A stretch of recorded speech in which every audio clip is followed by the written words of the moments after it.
Iranian General Qasem Soleimani headed up a group the U.S. considered to be terrorist. He was ruthlessly effective. He had the blood of innocents on his hands. These are not matters serious people are debating. The question is whether it was wiser to kill him and risk an escalating response from Iran or not. According to the New York Times, CIA Director Gina Haspel, quote, advised Mr. Trump that the threat the Iranian general presented was greater than the threat of Iran's response if he was killed. This is what the debate is about. This and the intelligence, what the allegedly imminent threat to the U.S. was, whether that intelligence is being accurately represented or twisted and shaded to justify a desired strike, as has happened before in the U.S. And also we're discussing the role of Congress in all this. That's a debate that's been raging for decades. But if you listen to the president and his defenders, you don't hear much discussion about these serious matters.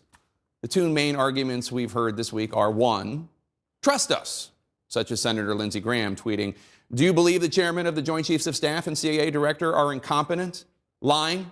I'm beyond disgusted by the suggestion the chairman of the Joint Chiefs of Staff and CIA director got it wrong when it comes to the actions of General Soleimani.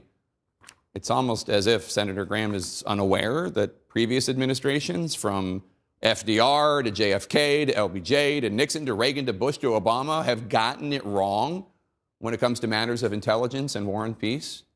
Not to mention, of course, this president's long record of prevarication.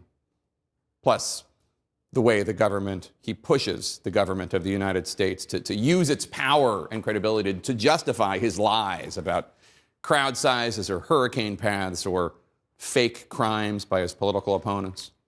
Then there's the other approach, the other response we're hearing, attacking those who have questions or who disagree with the decision, defaming them as terrorist lovers.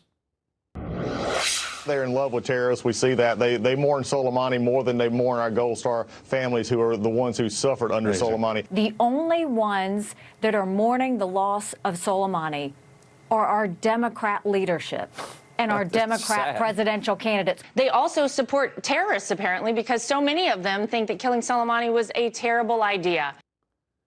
Of those three, only the first, Congressman Doug Collins, has apologized for his comments. Those are not arguments. They're smears. They would get you disqualified from a junior high school debate contest. Blind faith in our leaders in matters of life and death, for our service members, for the American people, that's false patriotism. And as Samuel Johnson wrote, such a false patriotism is, quote, the last refuge of a scoundrel. Let's try to keep this debate at a level worthy of the dignity of the service members who are in harm's way.